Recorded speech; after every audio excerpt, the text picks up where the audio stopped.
হঠাৎ যদি তোমাদের মন করে যে কোনো গানের মিউজিক বাজাবো এবং মিউজিক বাজানোর জন্য তোমার কাছে যদি কোনো মিউজিক্যাল ইনস্ট্রুমেন্ট না থাকে, তাহলে তোমরা কিভাবে ঘরে বসেই সামান্য একটা এক্সপেরিমেন্টের সাহায্যে কীভাবে মিউজিক বাজাতে পারবে দেখো।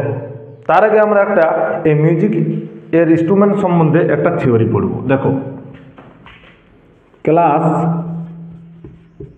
11-এ একটা চ্যাপ্টার আছে যেটার নাম হচ্ছে তরঙ্গের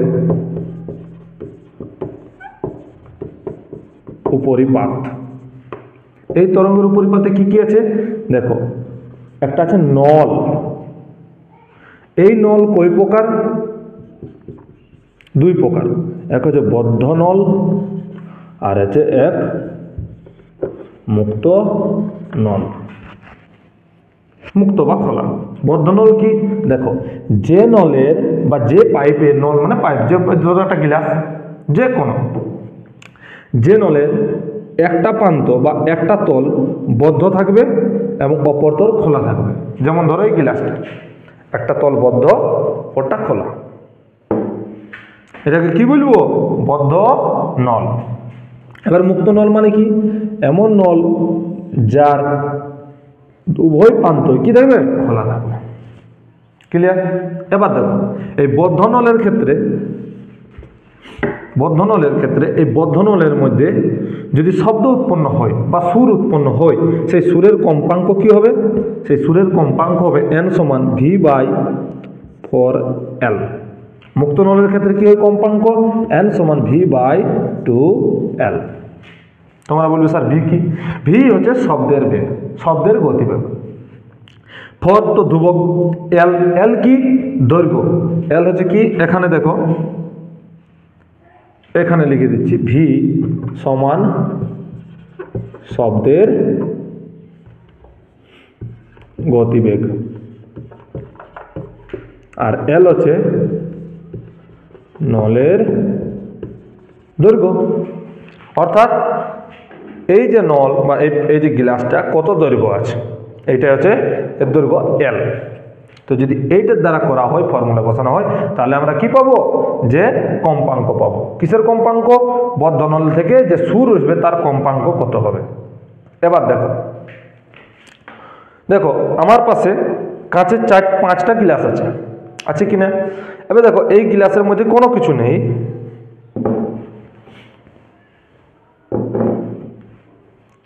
এবার দেখো, এই প্রত্যেকটা 5টা গ্লাসে হচ্ছে একটা কি?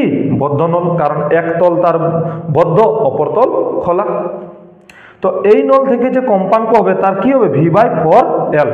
অর্থাৎ এই তলে এল এর মান যত বেশি হবে, এল, আর এদিকে এন, এল এর মান দেখো এখানে লিখছি এন এল, এল এর মান যত বেশি হবে এন এর মান তত কম, এল এর মান যত কম হবে এন এর মান তত বেশি হবে। ক্লিয়ার? যেহেতু ব্যস্ত সম্পর্ক আছে, ঠিক এখানেও সেম। কিন্তু আমরা এখানে মুক্ত তলে গল্প করছি না, এখন শুধু আমরা বদ্ধ তলের গল্প করছি। এবার দেখো, এইখানে যদি আমরা দুটা যে কোনো এই যে কাঠ নিই এবং কাঠ দিয়ে যদি আমরা ঠোকর মারি, দেখো কিভাবে। তো দেখো যদি কি উৎপন্ন হচ্ছে।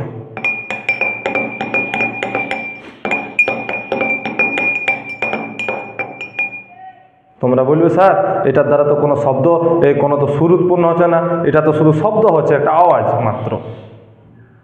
দেখো, তার জন্য কিছু করতে হবে। তো চলো আমরা এর মধ্যে কিছু করা যাক। এবার দেখো, আমরা প্রত্যেকটা গ্লাসকে জল দ্বারা পুরো পূর্ণ করে দেব। দেখো,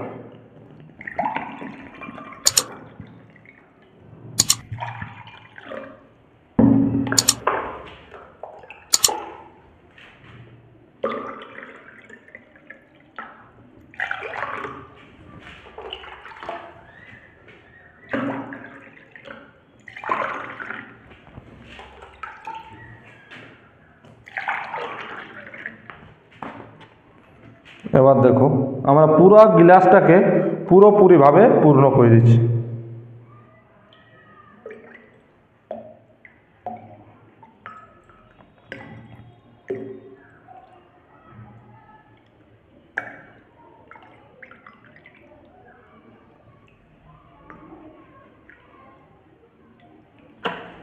দেখো পুরোপুরিভাবে 5টা গ্লাসে জল পুরোপুরিভাবে ভর্তি, দেখো কানায় কানায় ভর্তি আছে।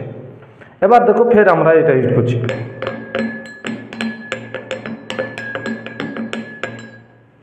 না আলাদা শব্দ, আগেরটা যেটা যেটা লাউড শব্দ ছিল সেটার তুলনায় একটুকু ধিমা হচ্ছে, দেখো কিন্তু কোনো সুর উৎপন্ন হচ্ছে না, কোনো মিউজিক ইনস্ট্রুমেন্ট হচ্ছে না, মিউজিক বাজছে না, দেখো।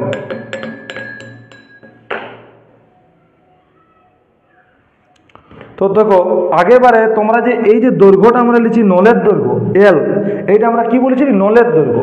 প্রথমে নলের দৈর্ঘ্য কত ছিল এল, এখনো যখন জল পূর্ণ করলাম তখনও এল, কিন্তু দেখো আগের ক্ষেত্রে যখন গ্লাস না খালি ছিল তখন ক্ষেত্রে একটা আলাদা আওয়াজ এসেছিল মোটা মোটা রকম, এখানে যখন জল পূর্ণ ভর্তি করলাম তখন দেখো আলাদা সাউন্ড আসছে একটু হালকা,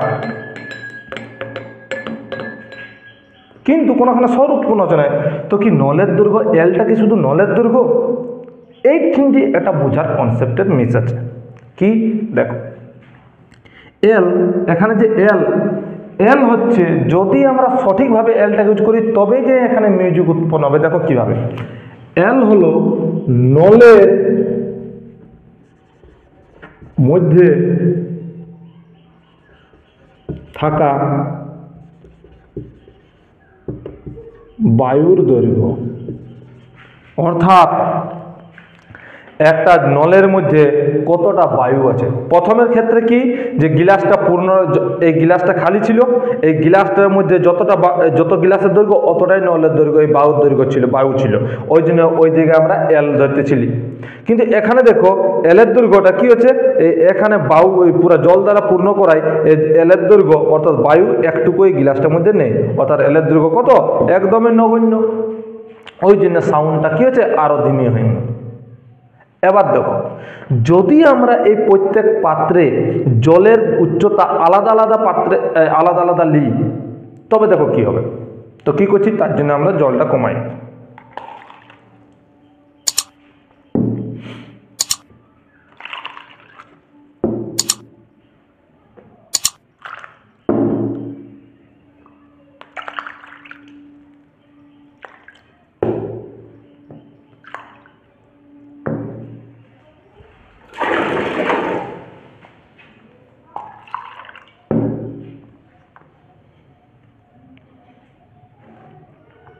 দেখো এবার দেখো প্রত্যেক গিলাসে জলের দৈর্ঘ্য জলের উচ্চতা আলাদা আলাদা। তো দেখো এই পাত্রে জলের উচ্চতা, এই পাত্রে জলের উচ্চতা সবচেয়ে বেশি, তো বায়ুর উচ্চতা এতটা, তো এই হচ্ছে এই এতটা হবে, এতটুকু হবে এল। এখানে দেখো এতটা, তো এইটা হবে এল। এখানে দেখো এত, এখানে দেখো এত, এইখানে এত, সেইটা হবে কি এল। বুঝতে পারছো? এবার দেখো এইবারে যদি আমরা এই আলাদা আলাদা পাত্রে এই কাঠি দিয়ে আমরা যদি বাজাই তো দেখো কিভাবে স্বর উৎপন্ন হবে। তার আগে তোমাকে বলে দিই যে আমি মিউজিক বাজাতে পারি না, আমার একটুকু মিউজিকের কোনো অভিজ্ঞতা নেই, তবুও আমি তোমাদের জন্য ট্রাই করছি। দেখো